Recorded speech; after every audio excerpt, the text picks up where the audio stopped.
somebody here and have to. Being here. I'm going to go ahead and call this session of the City of Ocean Shores Hearing Examiner to order. For the record, today is January 29th, 2025 at 10 a.m. I'm going to apologize in advance. I have a little bit of a cough lingering, so I'm going to try and get through this without having a coughing fit. My name is Yoshi Kumara, a hearing examiner with Laminar Law, whom the city has selected to hold certain land use hearings. We have two items on the agenda this morning. Both are requests for conditional use permits or CUPs. I am going to go through a few procedural items and then we can get started. So first of all, it is my role today to collect evidence in the form of exhibits and testimony to determine whether the proposals comply with the comprehensive plan, with zoning ordinances, and with the specific criteria for the approval of a CUP. For evidence in the form of exhibits, I have reviewed and will admit all exhibits I received prior to the hearing. If there are additional exhibits that anyone would like to have admitted, please feel free to let me know when it is your opportunity to testify. For the testimony today, typically the order we will follow is the city will provide an overview of the proposal along with any recommendations. And then we will hear from the applicant or the applicant representative. After that, members of the public will have an opportunity to testify. And finally, following the public testimony, we will turn back to the applicant and the city as necessary. All testimony today will be under oath or affirmation because were my decision to be appealed, the recording of today's hearing, along with the admitted exhibits and my written decision, would serve as the foundation for any such appeal.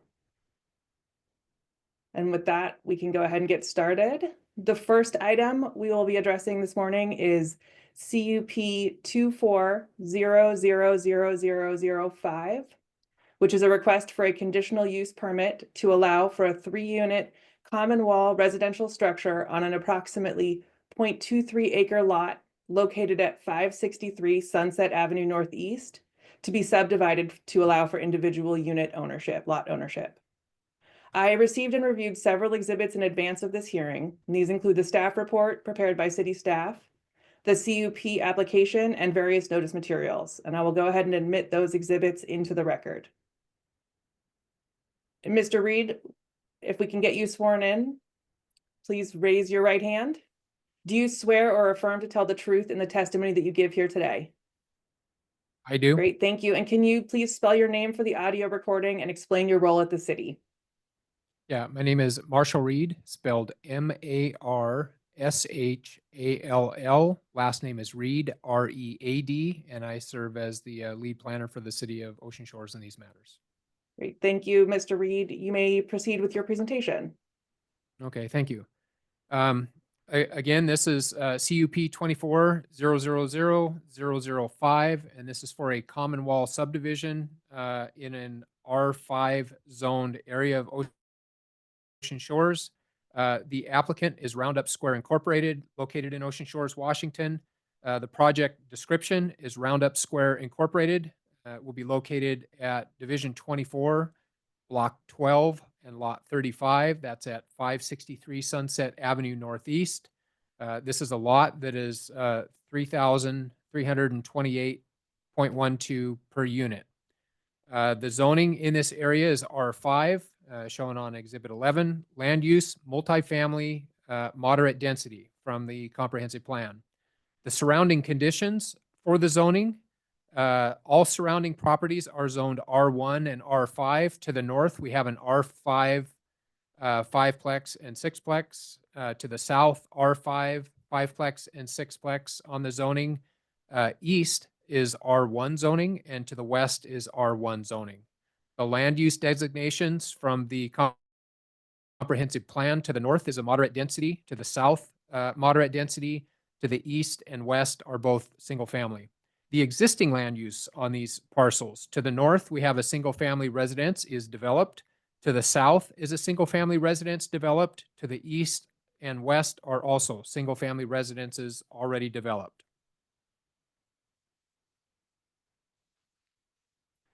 Okay, the background, the property is located in the southeast quadrant of Ocean Shores in a multi-use division surrounded by a mixture of residential, single-family occupancy uses, triplex uses, multifamily uses, and undeveloped lots. There are several other multifamily structures in the immediate area. In the R5 zone, it is designated as a conditional use for the development of a common wall residential structure where the underlying land is subdivided to allow for individual ownership of the subdivided lot.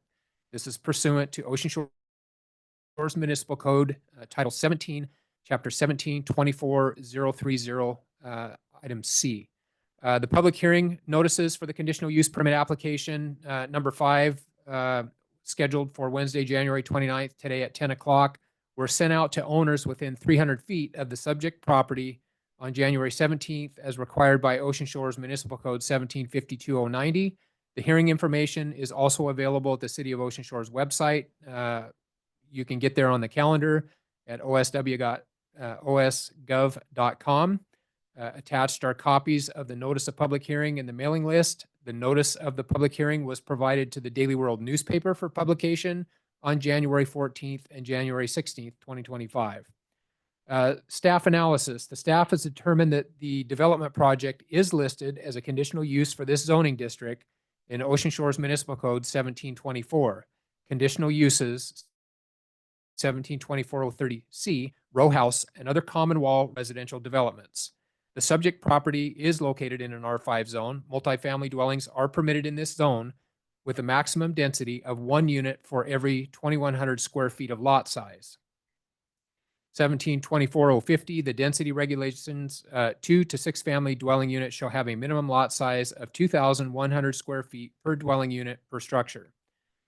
Subdivision, short plats, item C, replats and boundary line adjustments shall have a minimum lot size of 7,200 square feet, provided that upon approval of a conditional use permit pursuant to 1724-030, platting to a minimum of 2,100 square feet per lot may be allowed in conformance with the terms of the conditional use permit and the provisions of section 1750-190. The proposed building can be approved as a permitted use. The subject of this application is whether the land may be subdivided so that the individual lots and homes may be individually owned as opposed to being rented to tenants. The standard of review in 1752-050, the criteria for consideration of a conditional use permit. Before any conditional use permit is granted, the hearing examiner must determine the following. A, the use applied for is either listed in the conditional uses allowed in the district or that is significantly similar to one or more of the listed uses. Approval of the permit, B, would be substantially consistent with the purpose of the district and the applicable provisions of the comprehensive plan and would not adversely affect other uses and properties in the immediate vicinity. And C, the granting of the permit would not reduce the dimensional requirements of the district. And D, no nuisance to life, limb, or property will develop. In our analysis, the following uses may be allowed in the R5 zone. Again, and under section 1724-030, under C, row house and other commonwealth residential developments where the underlying land is subdivided to allow ownership of the individual lot and home, and that's the subject of this hearing. Because the proposed 3-unit multifamily building is a permitted use under the zone, it's evident on its face that the building will be substantially consistent with the purpose of the district and applicable provisions of the comprehensive plan and would not adversely affect other uses and properties in the immediate vicinity. Therefore, the question is whether subdividing the land into individual lots is consistent with the purpose of the district and comprehensive plan. This district is intended for moderate single-family and multifamily dwellings in order to assure adequate light, air, open space, privacy, and the protection of property values while providing affordable housing in the community.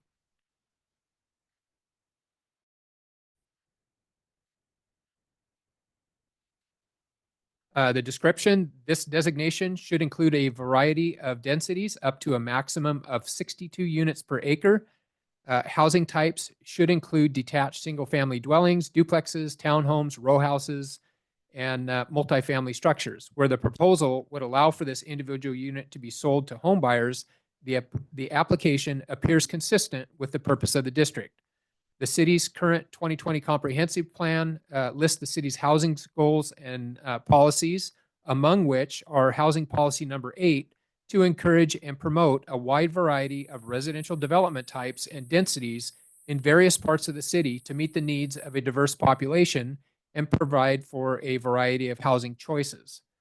The proposed site plan conforms to all city standards. Approving the application would not reduce the dimensional requirements of the district, and there's no indication that allowing units to be individually owned would create any nuisance to life, limb, or property as compared to if they were rented to tenants.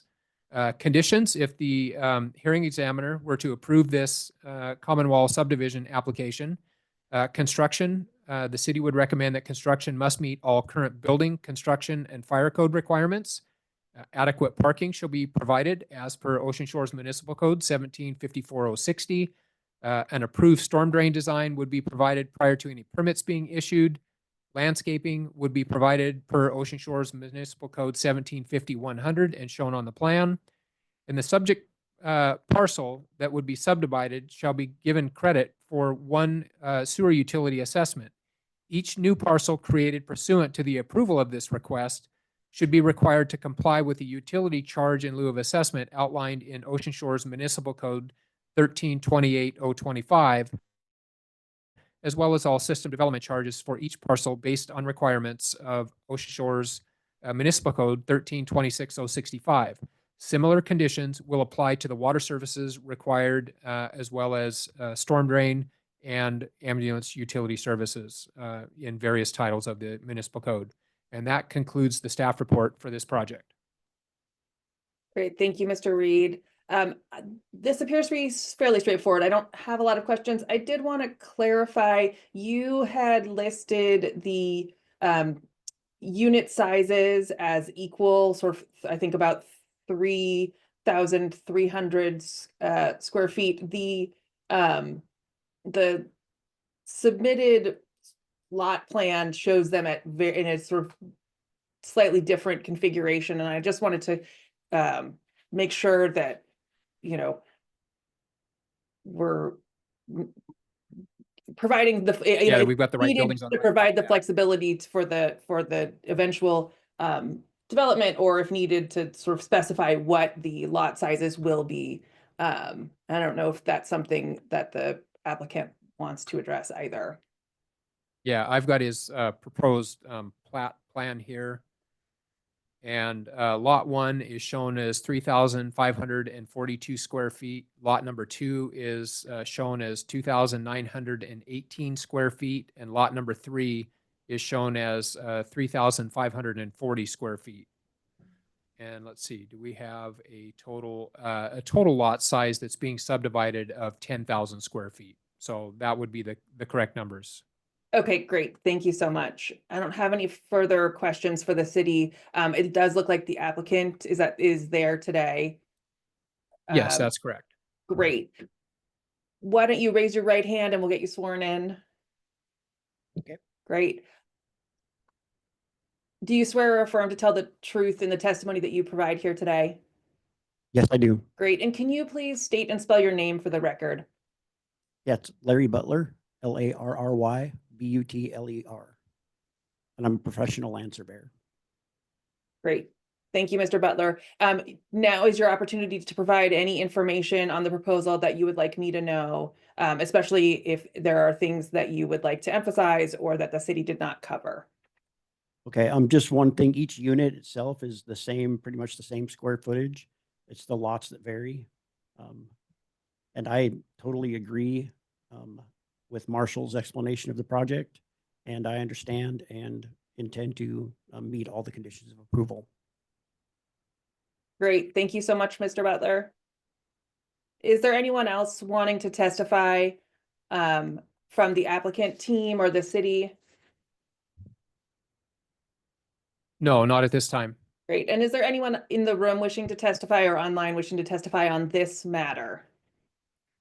Yes, we have one person. Mr. Wills, would you like to take the podium?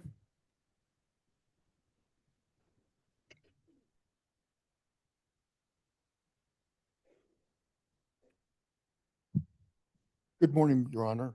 Richard Good Wills. morning, Mr. Wells. Can you Oh. please raise your right hand?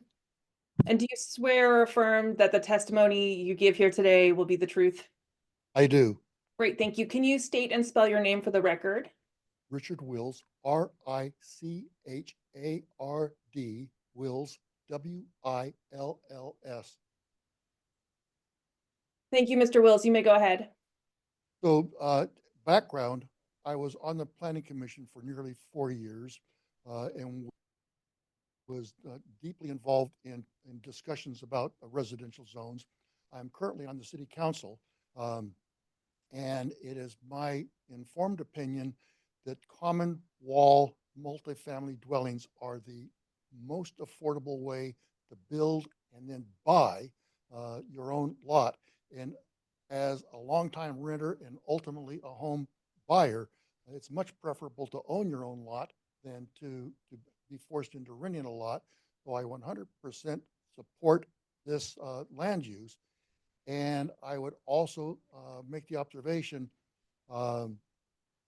that common wall structures are the most affordable way to buy and or to build and purchase without a government subsidy your individual dwelling. So I 100% support this this land use request. Thank you. Thank you, Mr. Wills. Do we have anybody else in the room that would like to testify on this matter? Okay, nobody in the room. Is there anybody online that would like to testify in this matter?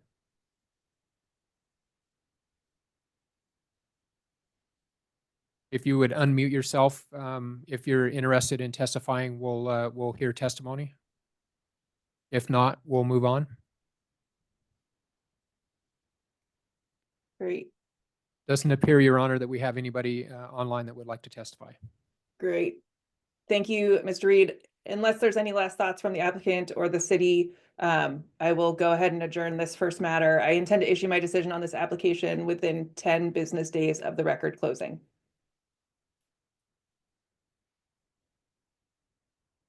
Okay, thank you, Larry. Now, moving on to the next matter.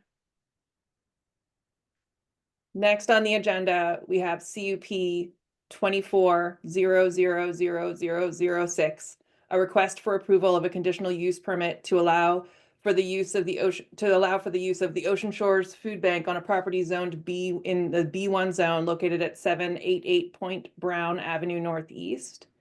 In advance of this hearing, I received and reviewed several exhibits, including the staff report, application, including site plans, and various notice materials. I will go ahead and admit those exhibits into the record.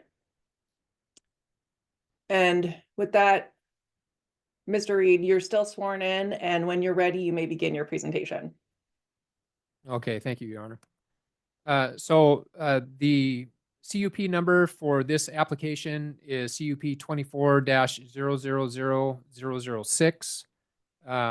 And this is an application submitted December 27th and the report date of January 8th.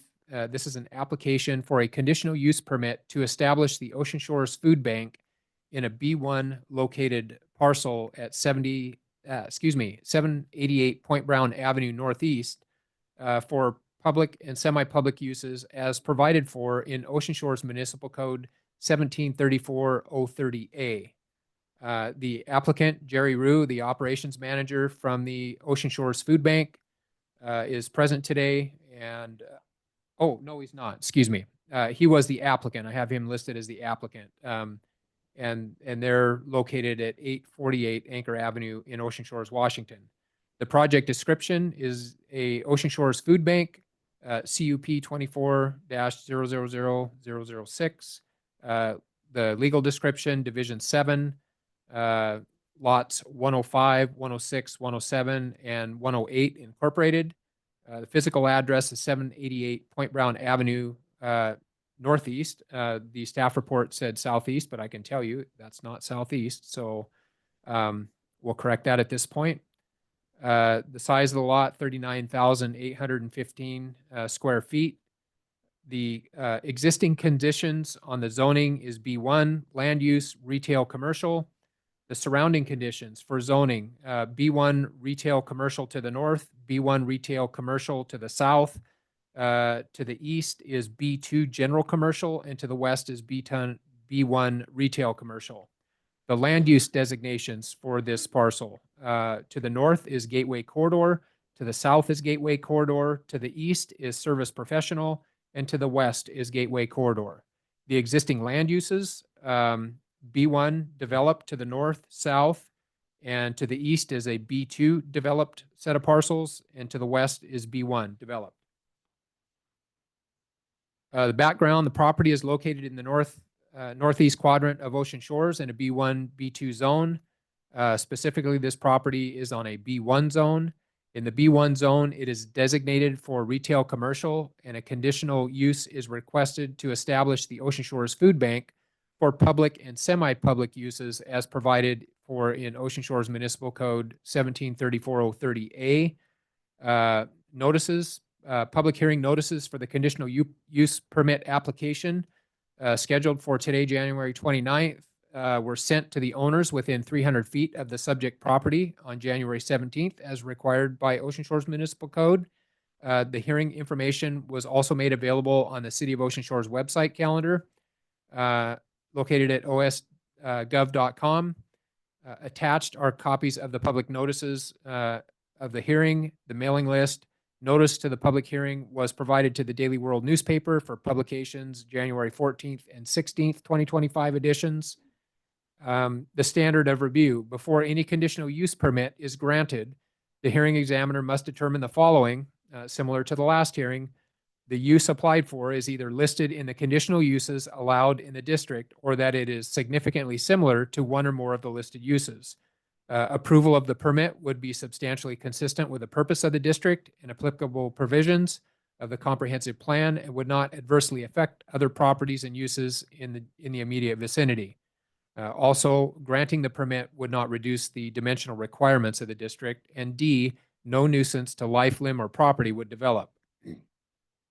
From the comprehensive plan, commercial land use categories in the Gateway Corridor applies along Point Brown Avenue between State Route 15 to Albatross Street and along the adjacent side streets. Generally, more intense commercial uses and larger structures should be located near the street edge with less intensive uses and smaller structures farther from the street. To transition adjacent zoning designations, opportunities to live, work, shop, and recreate will be located within walking distance of these areas. Typical uses in the Gateway Corridor include commercial developments, retail, service, office, and restaurant, hotels, motels, residential, mixed use associated with retail or office development, assembly, indoor and outdoor spaces, government facilities, financial businesses, and recreational uses. In the service professional area, service professional offices applies along the streets that flank the Gateway Corridor, and commercial residential, it accommodates a wide range of office services, limited retail uses with mixed use residential and moderate to high density multifamily housing. Typical uses in the public services professional offices area of the comprehensive plan would include banking, real estate, auto services, contractors, repair, restaurants, medical services, professional services, mini storage, long-term vehicle storage, and commercial residential uses. The purpose of the B1 zone from the Ocean Shores Municipal Code, this district is intended for retail commercial uses, providing day-to-day goods and services, financial, professional, personal, and commercial services are also intended for this district, as well as mercantile, lodging, food, and other common goods and services. All uses and structures are to be of good appearance, well-designed, and free of hazards, nuisances, or other unattractive attributes.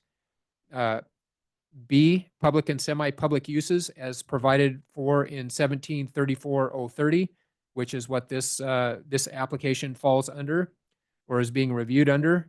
Resource extraction as provided in section 1750-050. Limited retail and service commercial uses that serve the immediate residential community and do not alter the overall character of the immediate residential community.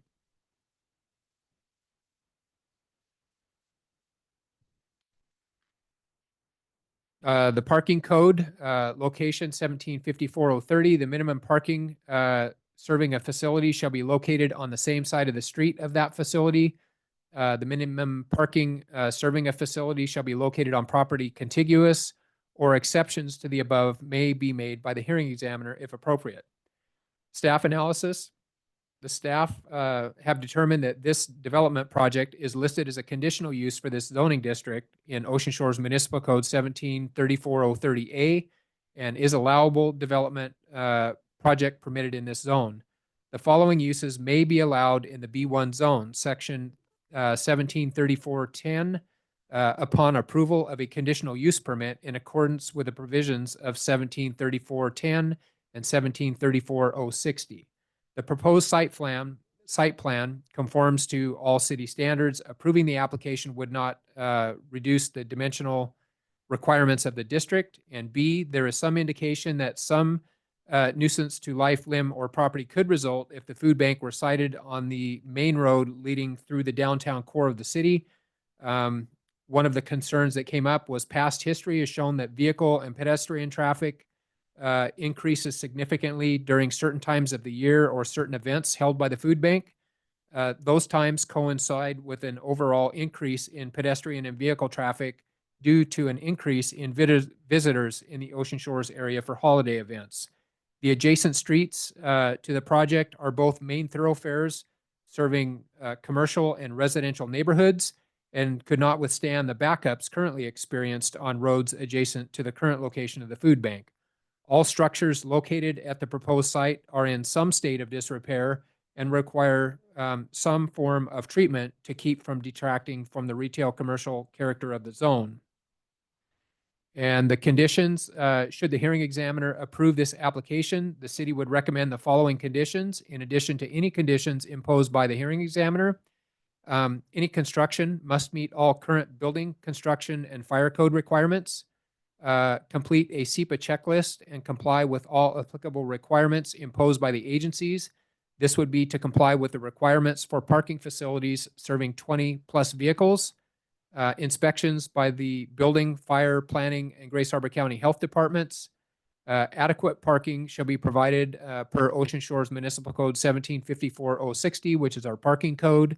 An approved storm drain design would have to be approved prior to any permits being issued.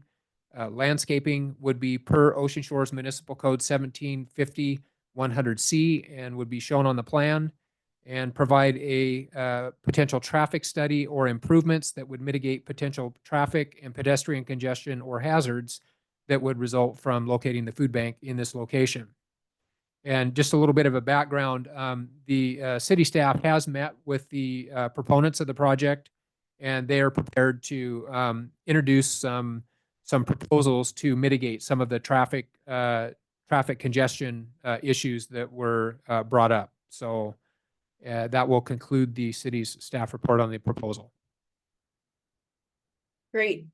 Thank you, Mr. Reed. I do have some questions for the city. My first question is that this project, you've determined that it's not exempt from SEPA, and have you done a SEPA determination for this project yet? It seems like it's a condition. Typically, I would need to review the environmental impacts as part of the CUP review. Yeah, so the purpose, this is a condition of sale. The conditional use permit is a sale condition on the property. So should we not get through the conditional use part of the project, then the sale would not go through. So we're wanting to, render an opinion or get a determination from Your Honor on whether this would go through. We would impose SEPA and all the requirements going along with that for the project, specifically as it pertains to the parking with 20 vehicles or more as outlined. It's not an exempt activity. The other would be exempt through minor new construction. Appreciate that. Thank you. So I have a similar question about the sort of timing of the traffic analysis. It sounds like maybe the applicant does have some ideas, but again, I understand that this is a condition of the sale, that the CUP is a condition of sale. I'm somewhat concerned that even if I were to issue a decision approving this use, that then the applicant may be unable to move forward if, if the SEPA analysis, if the SEPA determination and the traffic analysis is not, comes back to you with concerning things that cannot be mitigated. So I'll just let you know that's sort of one of the concerns I have, is that the timing, the CUP application seems a little premature, and I do understand that it's a condition of sale, so the timing can be challenging. Those are the questions that I have. Those are the sort of thoughts that I have, questions for the city. Happy to hear any feedback you have, Mr. Reed. I'm also happy to turn to the applicant and hear what they have to say. Okay, yeah, we'll try to work through this. The city does not have a hard, fast requirement for a traffic study on this project. It was something that we put in as a possible condition if there were no proposed traffic, handling situations that were, brought forward by the proponent. And because they have, a proposal to mitigate some of the traffic issues that have occurred at the other site, then we're definitely open to that discussion. Okay, that sounds good. So I guess let's go to the applicant and then maybe come back to discuss this more. So who is here on behalf of the applicant this morning? I am Stephen Barry. I am the president of the Ocean Shores Food Bank Board of Directors. Great. Mr. Barry, can I have you raise your right hand? We'll get you sworn in. Thank you. Do you swear or affirm that you will tell the truth in the testimony that you give here today? I do. Thanks. And can you go ahead and spell your name for the record? Stephen, S-T-E-V-E-N, Barry, B-E-R-R-Y. Great. Thank you, Mr. Barry. You may go ahead and provide any additional information on the proposal, as well as addressing any of the questions that I raised to the city if you have information on those. Okay, thank you. First, I'd like to ask, I would like to, not for your benefit, because I know you're looking at the specifics as far as whether we comply or not, but for the public here, I'd like to have permission to basically go over why we're here today and why this site before I go into any details. I think that's fine if you can keep it rather short. That I'll would be try great. to keep it brief. Thank you. Thank you, Mr. Okay, Barry. so the food bank here has experienced increased usage, significant increased usage. In 2024, we served 1,214 distinct households, compared to 2021, where we served 685. That is a 77% increase in households in just 3 years. We are seeing 225 to 250 households every week, with 6 or 10 of them needing help for the very first time. So we believe we're going to have increased use in the future here. Currently, because of the size of our facility, we do have traffic issues on Anchor Avenue because we have, our capacity only allows a few people in our shop, as well as our parking lot only allows about 20 cars at the time.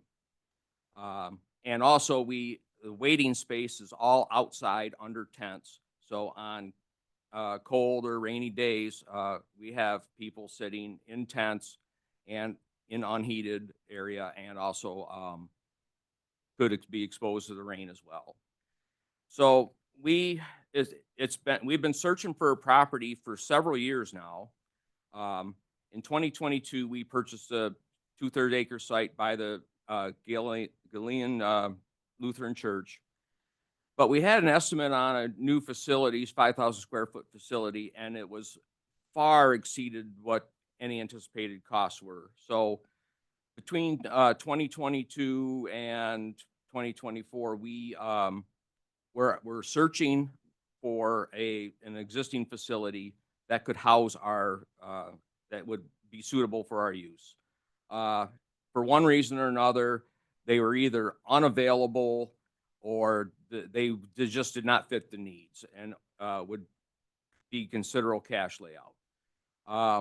Earlier this year, we sent out letters to several local property owners in the business district to ascertain their interest in selling, but met with no results. So this property became available. Its property has been for sale for a while, but the price was significantly reduced. And the site, we believe, fits our needs and hopefully will fit our budget for renovation. That is also one of the conditions too. So even if we get through today, we still have to decide whether it is, we do have estimates coming and we have an inspection report that's coming. So those are conditions as well. So for the last week or a couple weeks since information is leaked out to the general public, there's been much on social media about concerns about this property. A lot of them are legitimate concerns, which we're going to address here. Mainly traffic, aesthetics, why this site on the business district. So the biggest issue is traffic, and we believe we have a real good plan. And there's also we want to address some perceptions of what may happen here. A lot of the comments are based on the existing site that we have on Anchor Avenue. That site, we rent that property, and we are only allowed distribution 1 day a week because the property is also used as a thrift store, and we are only allowed the 1 day because the thrift store must close in order for us to accommodate our traffic. The traffic backup on is caused mainly because we have because of the size of our facility, we're only allowed 8 to 10 people in the building at a time, which means that people come, they wait in line with their cars to get in the parking lot, which is only 20 cars. They wait in line to get into the building because we can only house 9 to 10 people. And so obviously that creates, a logjam. So this new facility, the proposed site, will double the parking space. We're looking at around 40. The larger facility will allow more people to shop in the building. We're hoping to at least double the amount of people we can get through in the building at any time, thus significantly reducing the wait times. And then also by owning the building instead of renting, if we have issues with the amount of people on 1 day, we can actually expand our distribution to 2 days, thus having half the people in on 1 day and half the people in another day. So that would significantly reduce the traffic as well. So we don't believe, I believe this site is going to take care of those issues. But we also we've submitted, we actually met with city representatives, including Marshall, last week to discuss this in detail. And we came up with a plan, which I just submitted to Marshall, a traffic control plan. What we propose to do, a lot of the public was concerned about backups on Point Brown Avenue, which is the main thoroughfare through town. The first thing is we will not allow any traffic to enter in our parking lot from Point Brown. The entrance will all be off of Shoal Avenue. The second thing is to prevent any backups on Point Brown for people getting into the site. We are proposing that on distribution days, we will put out signs on Point Brown, and actually we can have traffic control people as well. We want to propose that all traffic going to the food bank will come in off of Magellan, off of Point Brown, which Magellan, if you're not familiar with, that's where the Dollar General is. The traffic will come in off of Magellan and come down to Shoal and make a right turn and then pull into our parking lot. So that will prevent any traffic backups on Point Brown Avenue. If we do have any backups, it will be on the short part of Shoal from the food bank to Magellan, and they'll line up on Magellan, which is not a very highly traveled street. Also, there was concern about people waiting to get into the food bank, that there may be some loitering outside of the property into the business areas, and that we have over 100 volunteers. Not to say that there's 100 each time food distribution, but we can definitely increase the amount of volunteers we have, that we will ensure that the people that are waiting for the food bank will remain on the food bank's property on distribution days as well. The other concerns that people have are our location on the main business corridor, and what the site will look like. The plan is, if hopefully everybody who's in the room has actually looked at our application and seen our plan, but just to briefly go over our plan, there's 4 buildings on the site. There's a manufactured home, there's the Moby Dick restaurant building, and then there's 2 buildings in the back, which is one contains 2 apartments and storage units, and then the other building is a 1,200 square foot building that has 3 storage units in it. Our plan is to renovate the 2 back buildings. The one building to be a warehouse. The other building will be our market, and we are planning to build an addition that goes between the 2 buildings so we can use to get our goods from the warehouse to the market in weatherproof area.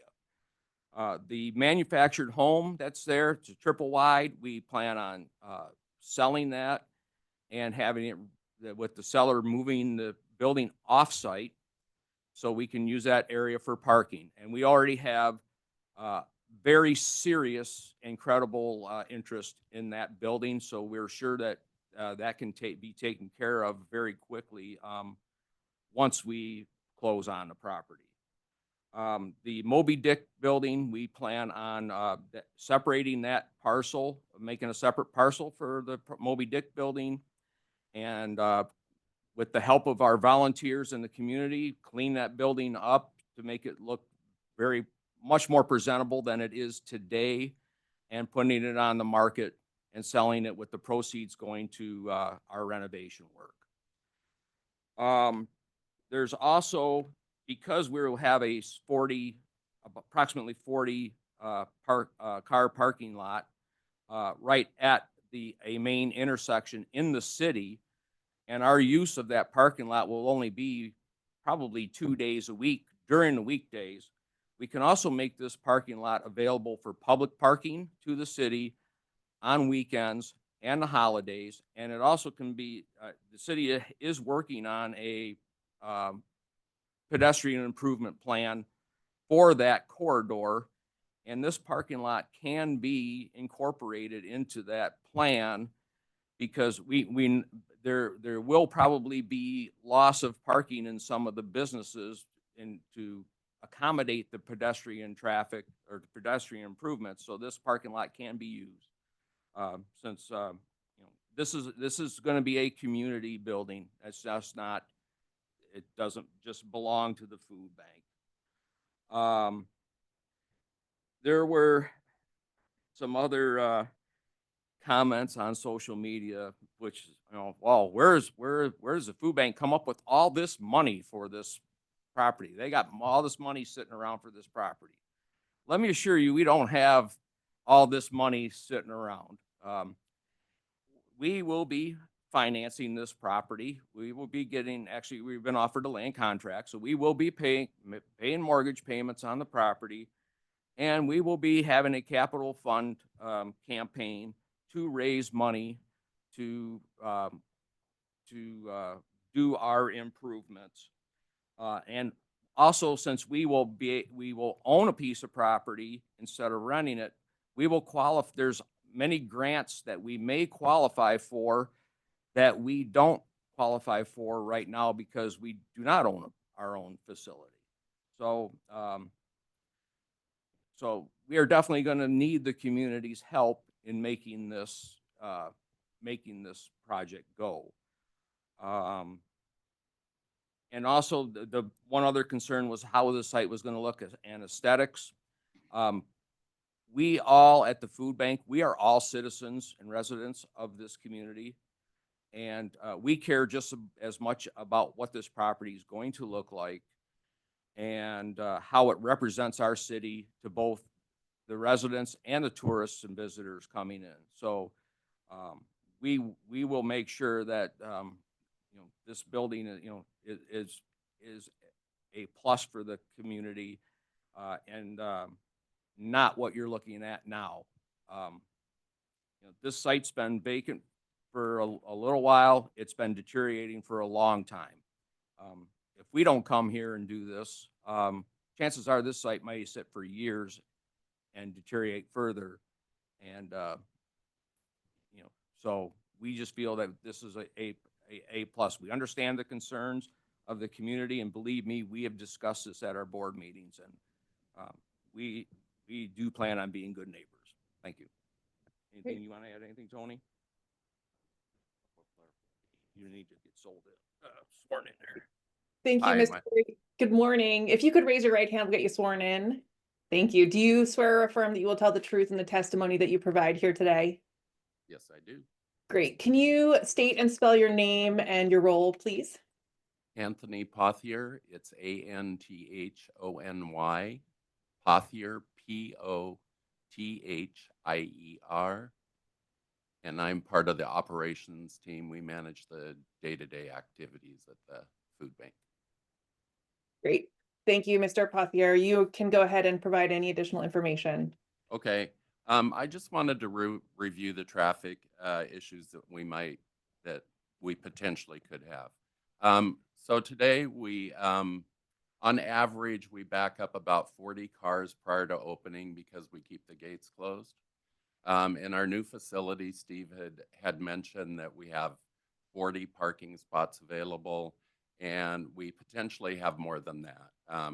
There's some, if approved, we have some parking along the street, and we think we could get it up to close to 60 to 67 parking spots.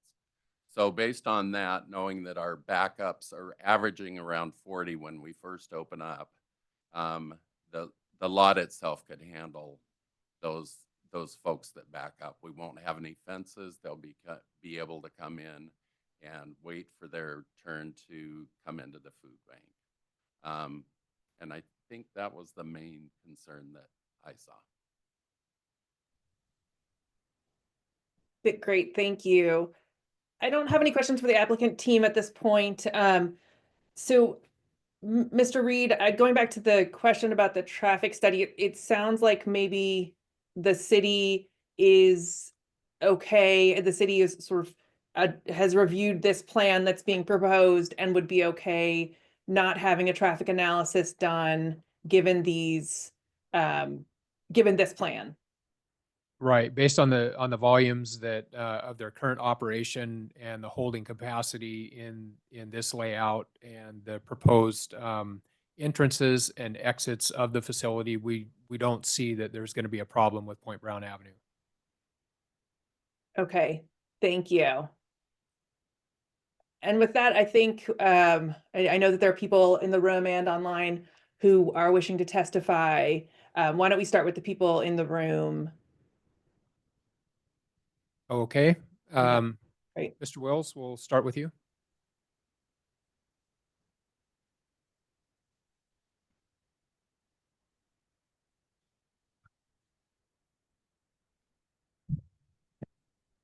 Good morning again. Good morning, Mr. Wills. You are still sworn in, so you may begin. Thank you. So I prepared some statement, and I'm primarily going to read so that I keep it short and to the point. I want to first start off, I've attended gavel to gavel virtually every city council meeting -3 since July of 2016. In addition, I was on the planning commission that wrote the current comprehensive plan. I am currently a city council member for, I don't know, a year plus a little bit. And all of this indicates that I have a reasonably informed opinion of the city's revitalization goals. And that's the only reason I brought all of that up. The two major concerns that I have for moving the food bank to this location is traffic backing up on Point Brown and pedestrian safety at the intersection of Point Brown and Shoal. Those have been addressed, but I'm going to continue to read my notes. The curbed sidewalks from traffic circle to the entrance gate has been discussed since I moved here in 2016. The loss of downtown parking has been one of the major factors in constructing affordable sidewalks and crosswalks in the Gateway Corridor. That has been addressed partially this morning. The proposed renovation plan for this property includes removing and repurposing the triple wide and abating or renovating the Moby Dick's eyesore and creating between 60 to 70 downtown parking spaces. All of that impacts on the sidewalk. The plan considers routing the traffic up Magellan and then Shoal and eliminating the access via Point Brown. That addresses my first concern. But more significantly, this additional 60 to 70 parking lots in the downtown corridor, the major thing that has caused the delay in creating downtown corridor sidewalks is how do we park the cars? And this would provide 60 to 70 potentially 5-day-a-week parking spaces in the downtown corridor to include a high volume weekend. That's a plus for the city, a big plus for the city. So in my mind, even though the food bank apparently is legally considered a place of public gathering rather than a grocery store or like facility, in my mind, it much more resembles a grocery store than a church or an amusement park. And the statistics that were provided this morning about the increased usage of the food bank were also talked about last night during the city council meeting. And why I think that's significant is based on what I read in the news media, the likelihood of significantly increased need for food banks is very probably going to increase dramatically over the next 4 years. So having a larger facility that is better suited to handle the city's food bank needs is a great big plus.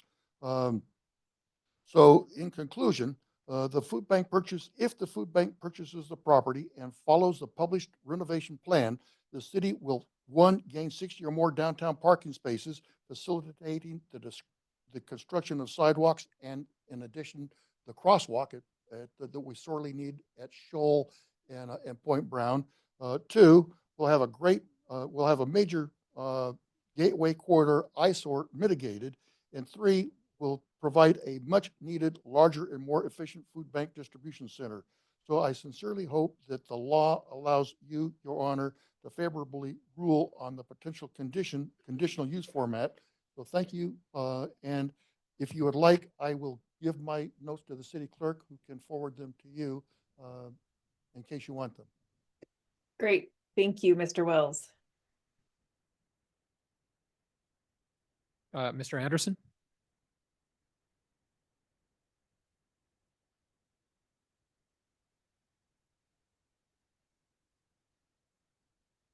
Hello, I'm Scott Anderson, City Administrator for the City of Ocean Shores.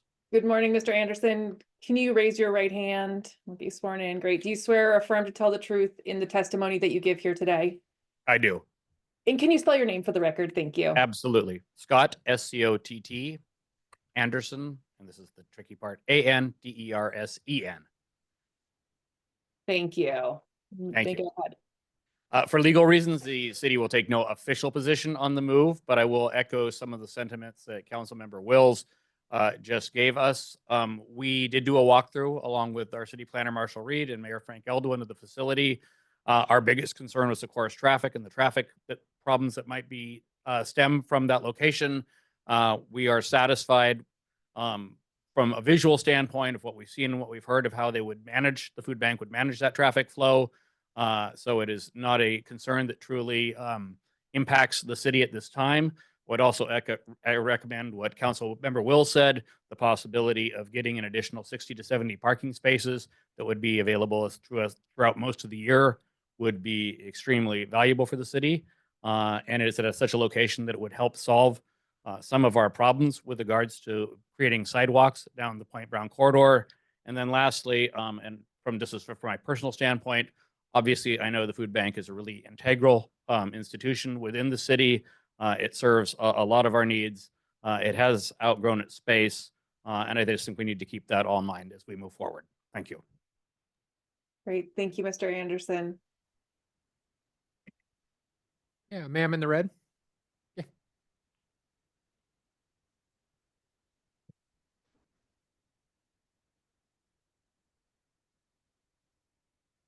Good morning. If you could raise your right hand. Great. Do you swear or affirm to tell the truth in the testimony that you give here today? Yes. Great. Can you please state and spell your name for the record, and then you may begin? Tawny Bussey, Twaunnie, last name Bussey, B as in boy, USSE. Okay, first of all, I'd like to preface my concerns with a statement beforehand that the food bank does a really great job, and I'm really in support of the food bank and all that it's doing, and provides a very great service for the community. So these are only concerns, not an attack on the food bank. Okay, you've mentioned about the traffic concern, and that's kind of basically my major concern there. Okay, and you're saying that it won't back up Point Brown, but if you just adjust it to where basically the Dollar General, I'm worrying if, okay, now everybody's turning there, will there be any problems, there? Also, my concern is I don't totally understand, where they're going or whatever, that kind of thing, but they end up with that street that's where the storage units and then goes into there. Well, that particular street, I don't know if that's Shoal or whatever the proper name is, but if they come there and they come around there, the way I'm seeing the street right now is that there's that like doggy business, and then there's the storage sheds for people to store their stuff. Well, there is no place for people to park there. So my concern when the traffic pattern or whatever you call it is developed is that there has to be, because people can't pull over where the doggy place is at. They can't pull over and block the storage units. So whatever traffic is developed, it has to be so people can pull over. The people at the people can't be like ticketed or that kind of thing. They can't run into those kind of problems. And every place that they're allowed to pull over or park has to be an approved type of place. So what I'm basically saying is that whatever traffic plan is developed, it has to be a workable plan that works. Okay, because again, I'm very much in support of that, because the food bank does a really, really great job. And also among that workable plan, the time where I'll call it the turkey giveaway type of thing, that has to be planned too, because that's not just a few whatever type of people. That's like currently the way it is now. There's like 3 blocks backup kind of thing to get in there. And also part of that workable traffic plan is that you said that I think you said it was 40 spots approximately or something like that. Well, currently you're saying that they're serving approximately 200 to 250 people per day. Well, if you've got 40 spots in the lot and you've got 250 people, people are going to be backed up and waiting. So that plan has to be part of it.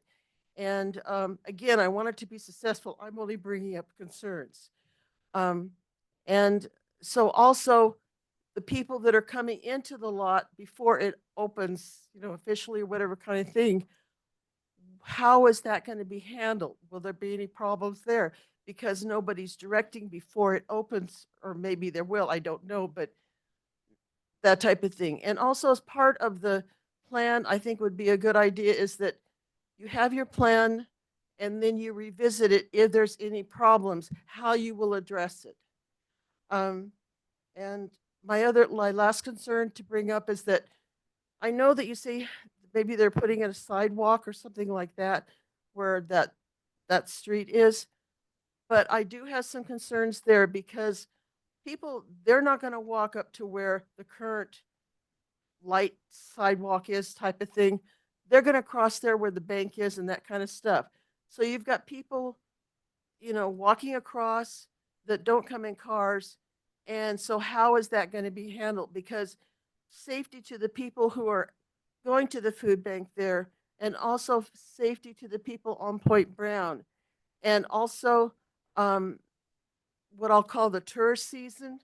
How will that be addressed when there's increased traffic, during that time? Okay. So again, they're just concerns, and I want it to be successful because the food bank does a really great thing. Thank you. Thank you. One more in the room in the back there.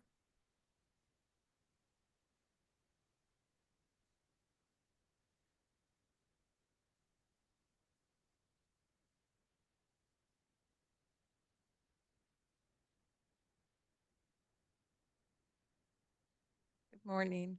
Good morning. Perfect. Do you swear or affirm to tell the truth in the testimony that you give here today? I do. Great. If you could state and spell your name for the record, and then you may begin. Deborah Bees, Debra. Last name is Bees, B as in boy, IES as in Sam. Great. Thank you, Ms. Bees. You may start. I totally agree that the food bank needs a larger space. I too am mostly concerned about the traffic and the backup through Shoal and down Magellan, possibly clear to where they turn on at Dollar General is going to be backing up. Division 12 has a whole lot of driveways running through it and people coming and going from their homes.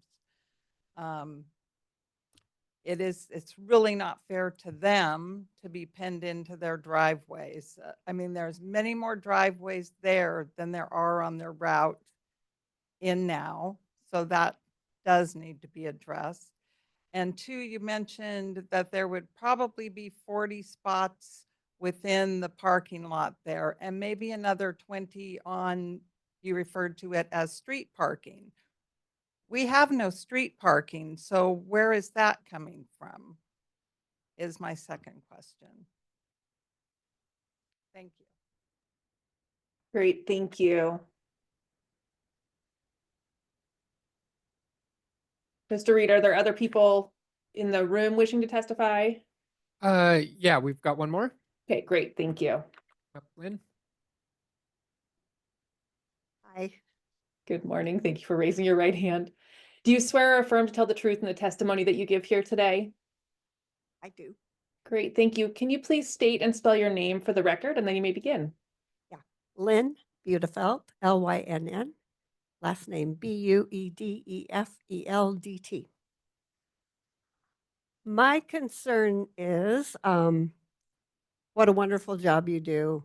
I come from 38 years of being in education and feeding kids in Portland public schools.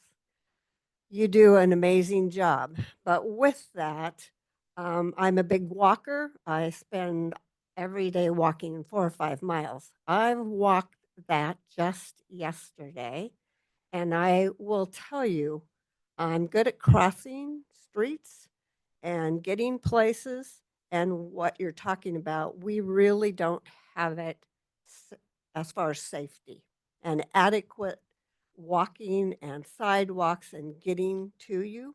And we know that we're putting in a large amount of Section 8 housing. And when that comes into, like where I was in Portland, you're feeding a lot more people. They don't have cars. They will be walking in to get their food and walking out. And so I am concerned about traffic, but I'm also concerned about safety. You're going to be close to the high school there, the high school, middle school, and I spent a year being principal there. We have one of the highest rates of free reduced that you should be looking at too. So you'll be used more of free reduced, and we go by that in school districts. You should look at that. And that means more kids will be able to use it if you're there, but it also means you need to make sure it's safe. That those kids that are getting there to get food, then to walk it back and get it back to their homes, which kids do. They'll fill backpacks or whatever.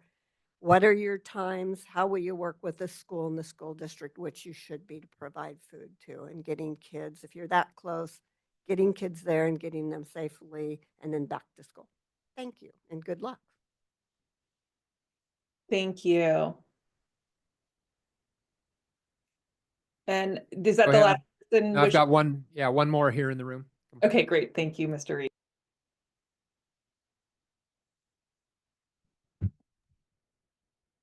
Good morning. If you could raise your right hand, thank you.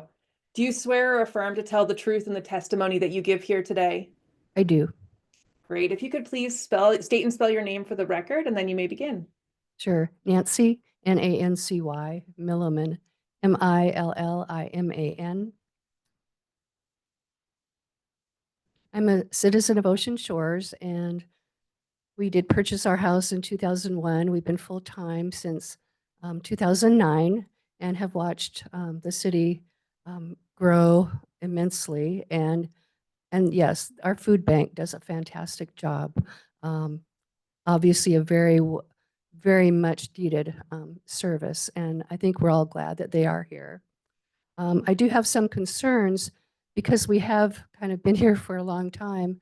I know that many of us, many citizens have been wanting for our city to develop a theme, similar, not similar, but in the fashion that Cannon Beach in Oregon did and Leavenworth quite some time ago, so that when we enter through our city gates, which is the only entrance into Ocean Shores from the main highway, when you come in, you see a theme to our downtown corridor.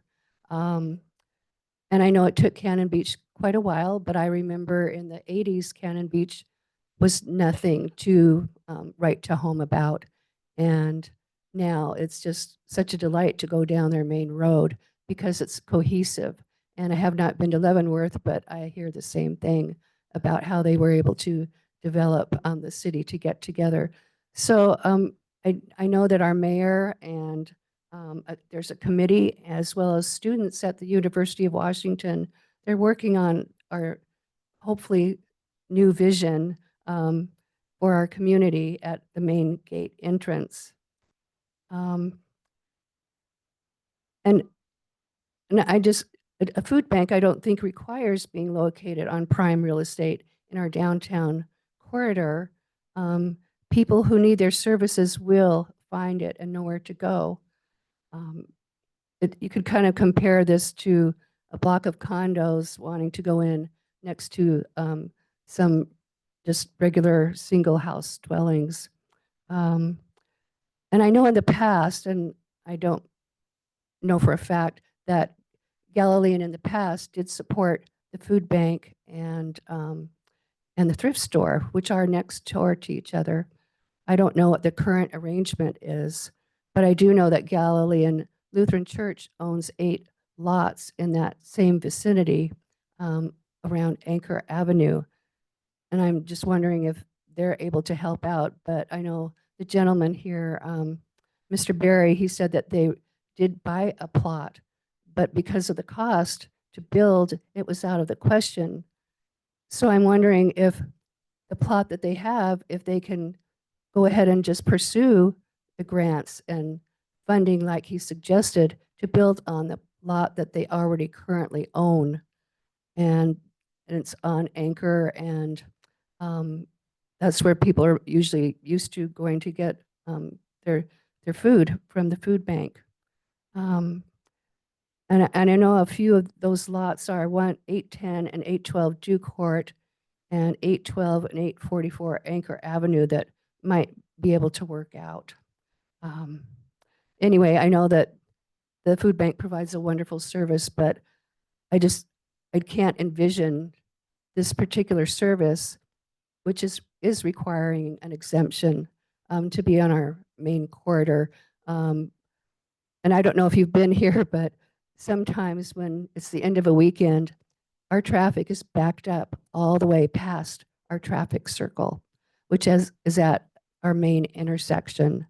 And our citizens can't get in or out because we're waiting for traffic to move, and it stays still for quite a while. The main highway is only a 2-lane road, and that's to exit our city. So that is a big concern. I know that goes back to the question of traffic, and usually it is on that weekend, a holiday weekend, and I know that the food bank would not be open then, but these things do happen.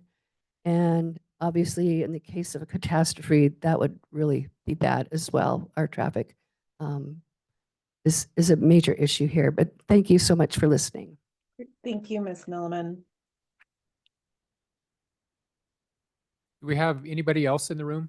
Yeah, ma'am. Come on up.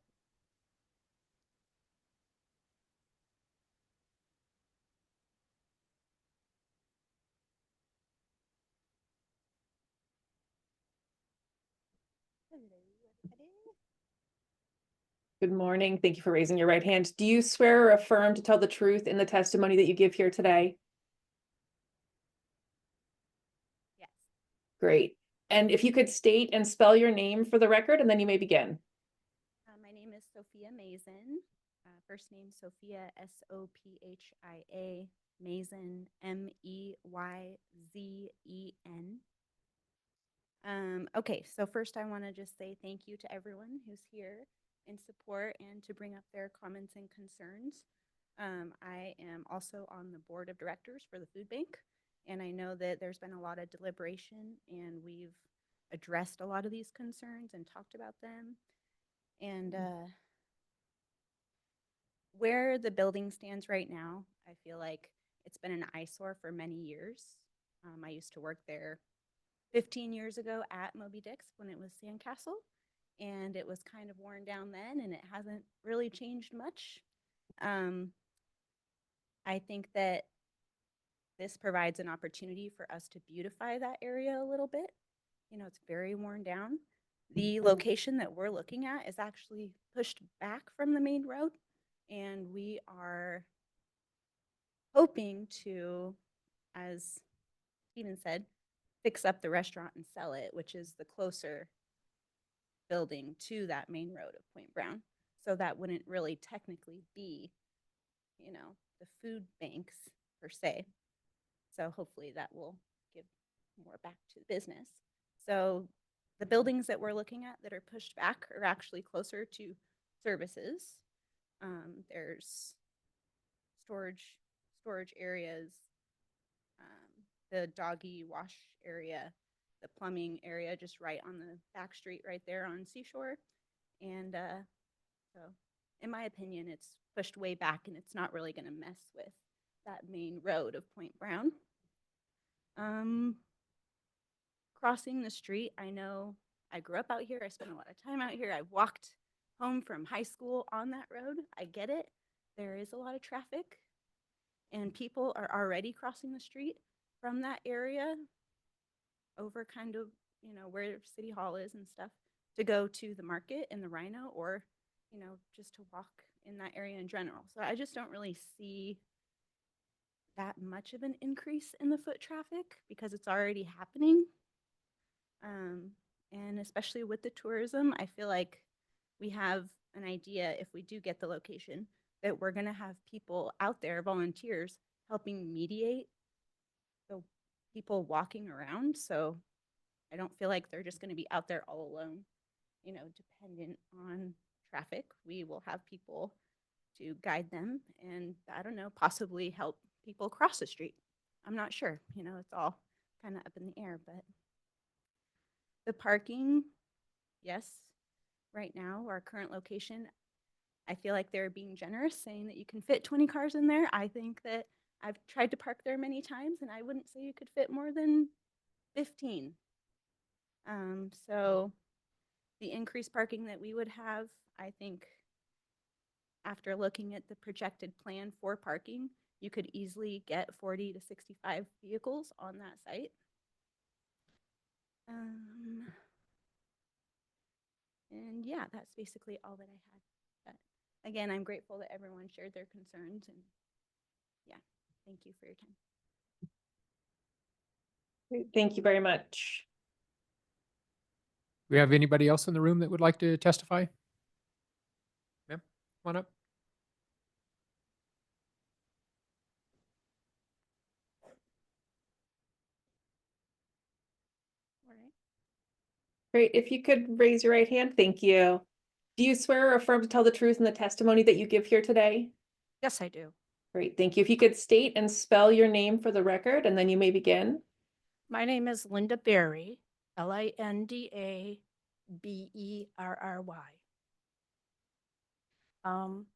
I am the wife of the food board director, so that's not why I'm here. I'm here, I've been a volunteer for about 1.5 years, and the one thing that most people seem to be concerned with is the traffic. And I totally get it, because currently I walk when I do volunteer and I see all the cars parked along Anchor Ave. I know the behind the scenes, how much this has been studied and worked with the city. And the people are mostly concerned about the traffic. And like Steve and Tony addressed, there's things that can be changed that will help mitigate the current situation with the backup. I think it's a big plus that if we own the building, we can control the days that people come there. So that if this goes forward and there are problems, they can change the days, they can change how many days they're open. They can work with the city with different traffic patterns if that becomes a problem. Someone was talking about safety of people walking, and as a volunteer, I've been outside and inside, and I don't see a lot of our current customers that are coming to the food bank walking there, because when they come there, they're usually getting more than what a person could carry. So they're either in their cars, or some people come on their bicycles. So that would be something further, that the food bank would have to consider, if there's going to be somewhere that they're going to want people ride their bikes rather than coming down up and down Point Brown. But I think because this location is good for the community, we're going to work on aesthetics, making it look better. Work, really listening to people's concerns about traffic and walking. I really think that this is a positive. It's going to be a positive for the community. And as far as the appearance, my husband and I are always looking at that Moby Dick building going, oh, I wish we could put something nicer there for people coming in, tourists that don't know the town, and also for us residents that have to look at it every time we go by there. So I think they're working really hard. Everybody's listening to concerns, and hopefully we can move forward and make this something positive for the city. So thank you. Great, thank you, Ms. Berry. Okay, do we have anybody else in the room that would like to speak? Come on up.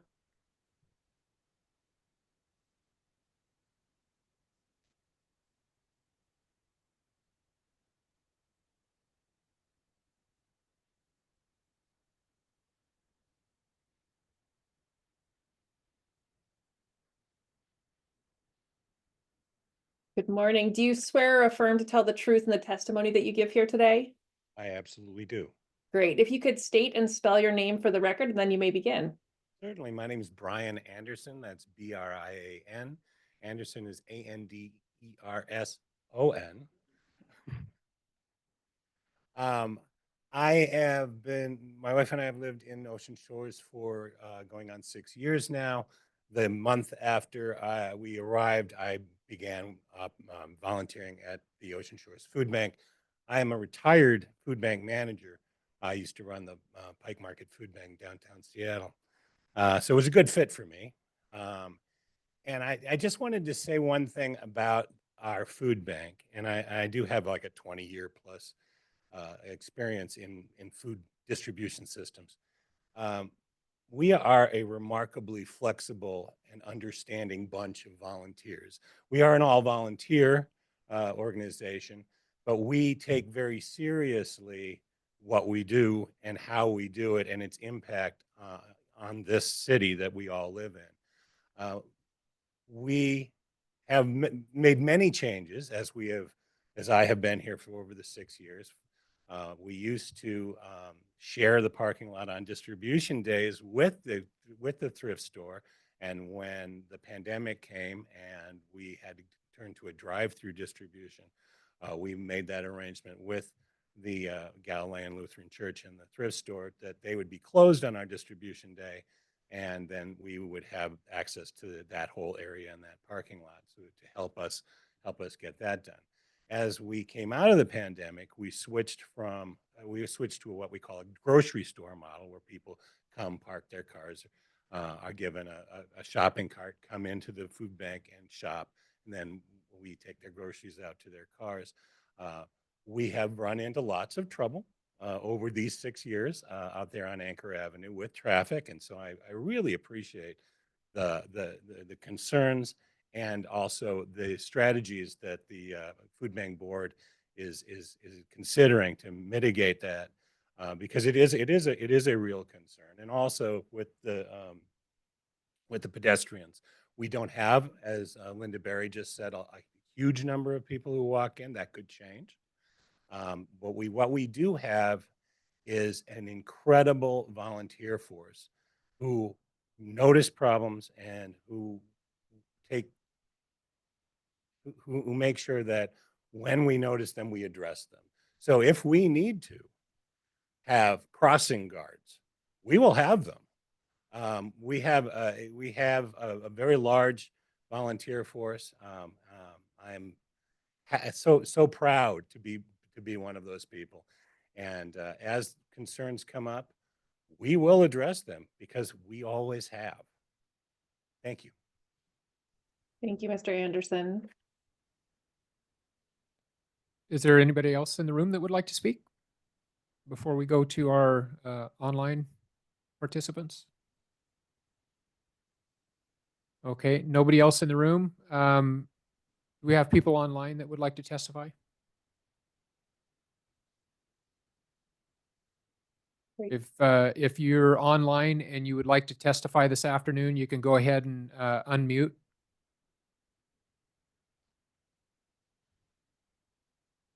Your Honor, it doesn't appear that anybody wishes to testify.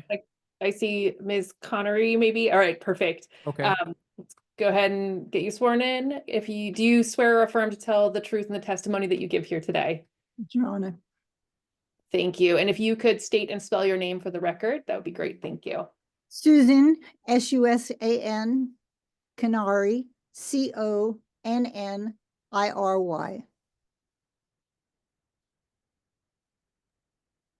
Thank you, Ms. Canary. If you can go ahead and provide your testimony. Thank you. I've been a resident of Ocean Shores for 10 years. I've had the opportunity to use the food bank when I needed to, but I do want to share with you my credentials. I am the executive director of Project Connect. This is a trade name under the North Beach Senior Center here. And we work to help people who are in need. I have done that for several years. I am also on the Olympic Area Agency on Aging and also the Washington State Council on Aging. And I bring that forward because our biggest legislative ask and information we are providing to the legislature is to do with the increase in food insecurity, mostly with seniors, because that's my focus. But here in Ocean Shores, we find that it crosses the age gap from the young people with families all the way to the retirees. One of the things that I've heard today that has encouraged me immensely, but did not surprise me, is the suggestion of the food bank working as a community partner with the city. That when the issues of traffic were being brought forward, they immediately, the food bank, went back into a huddle and said, how do we address this? What do we do? I understand that there was a meeting of the minds just a few days ago where the parking issue was discussed. And it looks to me that there are ways to mitigate the parking issues. One thing I can tell you is that as a patron of the food bank, the volunteers, as the previous speakers have said, are absolutely extraordinary. They don't have to wait to be crossing guards. They are out there and they make sure of the safety of the people coming in, whether they're walking, biking, or they are parking their cars. The small facility that they have now has been attested to. There isn't room for the cars to all come in and park. Bear in mind that the facility is open from 1 until 5 on distribution days.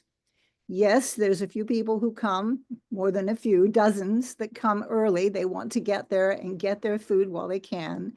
But the rest of the people come during the rest of the hours. So it's a flow of traffic. It's not a continual parking of traffic. Once the doors are open, there is a flow of traffic. It is just leading up to the doors being open that there is all of this parking. All of that said, I did ask if there had been a traffic study. My background years ago was in Planning Commission, and that was one of the things we often asked for. And I was told no, and I'm assuming that's because the conversations are working towards mitigation. The other thing I do know is that if something's not working, the food bank will absolutely figure out how to make this work and how to make it safe. And I think we've heard all of that today. I don't believe that this is not, I believe it is the right thing to do. We need to expand the food bank. They need to own their property. They need to be able to get the grants. And as a community partner, if indeed they are going to allow their parking area to be used by the city, I think that's absolutely phenomenal. I don't know, of course, how that works. I don't know if you make that as part of your requirements or if there's something else that needs to be done. I also heard that the mobile home, the triple wide, is for sale. I'm hoping that perhaps the city's going to buy that for our South Fire Station. If you hadn't thought of it already, I hope you do, because that would be fabulous. We've been looking for one for a long time. The other thing that I noticed was that though there are many residents and many volunteers from the food bank here today speaking, there was no one from any of the businesses in the area. And I do know that they were apprised. I believe it's within 300 feet of the location. And so I would put forward, if they have not come forward to speak against it, then perhaps they are okay with it. I would have thought that if they were worried about parking and impact to their business, that they would have shown up today. Or maybe they have indeed sent emails that I'm not familiar with. And just to close, a mantra that I've held all of my life is that the noblest motive is the public good.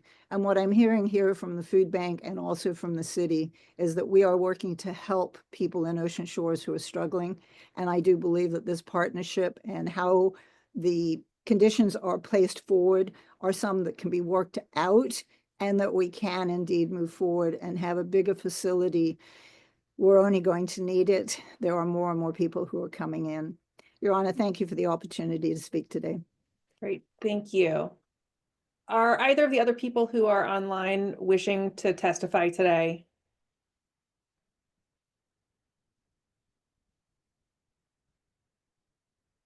Okay, it doesn't seem like it. So with that, I'll return to the city and the applicant if there's any brief response you want to provide to the testimony today. And then again, Marshall, I'd like to just touch base with you about the possibility of doing a SEPA analysis. My concern remains that if the SEPA analysis, if the SEPA determination is appealed, those are typically consolidated with this type of with the appeal from this type of hearing. So I just want to touch base with you on that. But I'll leave it up to you and the applicant to determine whether you want to provide responses to the public. Okay, in past hearings where there was question about SEPA, if you are willing to leave the hearing open for an extended period, I can run this through a SEPA determination. Great, that sounds great. Thank you. So I will leave the record open on this, just on this last matter, to allow the city to make a SEPA determination. Yeah, I would like to address some of the concerns. First, before I do that, just to add to our support, we did get a letter. They could not be here today, but North Beach Food Alliance, we did get a letter of support for this relocation. And I won't read the whole thing, but it just says, we realize the relocation has its challenge, but by working together and finding solutions to those challenges, that's what we're all about. Let us remember the bottom line is helping those in need. So we did get a letter of support from them, addressing some of the concerns, which are very legitimate. Just going, I made a list of some things. One commenter was concerned about traffic on backups on Seahorse. We will, part of our traffic control plan is to not have anybody parked on Seahorse. That all the traffic would come off of Magellan, and anybody coming in from Seahorse or off of Rain onto Shoal, and that will be, we will have people directing them to, so they could be, we can have an orderly line if there is a line, because we have the additional parking capacity, and we'll be processing people much faster. But if there is a line, it will be on Magellan. There was a concern about blocking driveways on Magellan. The majority of the driveways on Magellan are on the east side of Magellan, and most of our traffic will be lined up on the west side of Magellan, which basically there's very few driveways. It's mostly streets going into the area where there are homes. So we will make sure we will have people out there, just like we do on distribution day. We have signs posted not to block driveways, not to block, well, there's no roads that are being blocked, but we will make sure that people, that it will not be blocked. And I can't imagine any time that the traffic would be so backed up on Magellan that it would be back to the Dollar General. It's a pretty long road. Given that the additional capacity for parking, plus we will park people, we will bring people into the parking lot prior to opening, so there isn't a backup. Right now, I counted the other day, because I walk from the church parking lot to the distribution, and I counted 28 cars waiting on that road. And our new parking lot will be over 40, plus if we have an additional parking space. And the parking space on the road is mainly, there is parking that is on our side of the road, and on there are parking spaces along Point Brown, which we will not allow. We will not allow our guests to use, but that will be for our volunteers to park, which would be there before the distribution, so that will not block traffic. So I do not see. We will keep people off of Seahorse, because I know Seahorse has businesses, and we will not impact any businesses. We do have, there was concern about pedestrian traffic. We do have pedestrians that come, but I would probably guess that most of the pedestrians are coming from east of Point Brown. And the pedestrians that are coming to our facility now are crossing Point Brown to get to our facility. So I'm not going to state this as fact, but this is what I'm going to guess. I'm going to guess that most of the pedestrian traffic that we will have at our new facility will not be crossing Point Brown, because they will be residing on that side of Point Brown. We can also provide, as one suggestion, we can provide crossing guards, just like a school does, school crossings, that we can until the city comes up, does their pedestrian plan, which I'm sure their pedestrian plan is going to add more crossings. And maybe we can talk with the city as maybe adding a crossing there prior to that project. But we can provide crossing guards. We have personnel like that. We have the number of volunteers to do that. There was concern about the Thanksgiving and Christmas distributions. Yes, those are significantly larger distributions. But here again, we can spread that over 2 to 3 days instead of the 1 day that we're allowed. We're only allowed 1 day where we're at. We can do it 4 days if we had to for those larger distributions days. The comment was made, well, if we have 250 people, how's 40-yard lot parking lot going to provide that? Well, our people. Not all 250 people show up at one time. It is spread out over.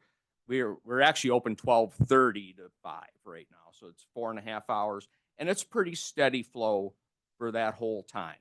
So at the most of the time, the busiest time I usually see is 1 to 1:30, and we may have a full parking lot, and we may have 10 cars on the road while we're moving, but the people are going to be moving through a lot faster. So the timing, the flow is going to be much faster and the backups will be less. The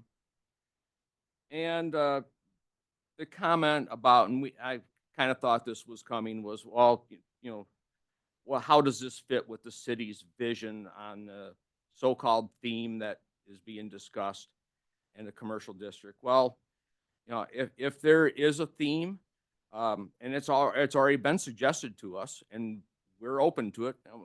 We can do our building in whatever theme comes up. Somebody suggested, I was at the meeting yesterday, the council meeting. Somebody suggested us doing an ocean theme or beach theme. Yes, we can do that. We also had a suggestion. And I didn't know this, apparently there's a sign on the Moby Dick building that has some historical significance. We are more than happy to, before we put that building, I'm not sure what sign it is, I'd like to find out, but we can take that sign down and incorporate it in our plan to have on our building, or maybe if there's another spot in the community to use that, that we're open to that. We definitely want to be, we want to blend in with it. We don't want to, we want to blend in with what the theme is. If there's going to be a theme, as I see it right now, there hasn't been, I know we're not what the community, a lot of people in the community wish we were going to be on that site. I'm sure a lot of people, I see a lot of posts, well, they should do this. Someone should do this on there. Tear down all the buildings and build some nice. Well, we don't see anybody coming through right now who wants to put millions of dollars into this site. The price we're looking at. We're already looking at a significant amount to improve this. As far as the property on Anchor, again, somebody suggested, well, let's, can we, apply for grants and that? Bottom line is the cost still is is about twice as much as what we would be putting into this site. So we're going to have a hard enough time coming up with the money that we need for this site, let alone double if we would have to go to the other site. So like I said, this is not a done deal. We still got to see if it's economically feasible for us. With the condition, we are still waiting on inspection reports, but right now this is, and there hasn't been any others. Yeah, it'd be nice if we were not on the main drag and that, but we have looked at numerous sites and nothing is available right now. So that would actually be any less than what the cost would be to build on our existing site, which we already know is economically right now not in line with what we need and what the money that we have to put into our services that we can afford right now. Great. Thank you, Mr. Berry. You mentioned you had a letter of support. I don't know if that was submitted directly to the city as well, but if you did want to have that admitted, you're welcome to send it, either you send it electronically to Mr. Reed, who can send it, who can forward it to me. I will. Yeah, it was just emailed to us, so. Great, thank you. And Mr. Reed, do you have anything else? Nope. Okay, great. Nope, not at this time. Great. So I want to thank everyone for being here today and for participating. I will leave the record open for the city to make a SEPA determination. Mr. Reed, if you can be in communication with me about the timeline for that. And with that, I am going to go ahead and adjourn this hearing. And I hope everyone has a pleasant rest of your day. Thank you, Your Honor. Thank you.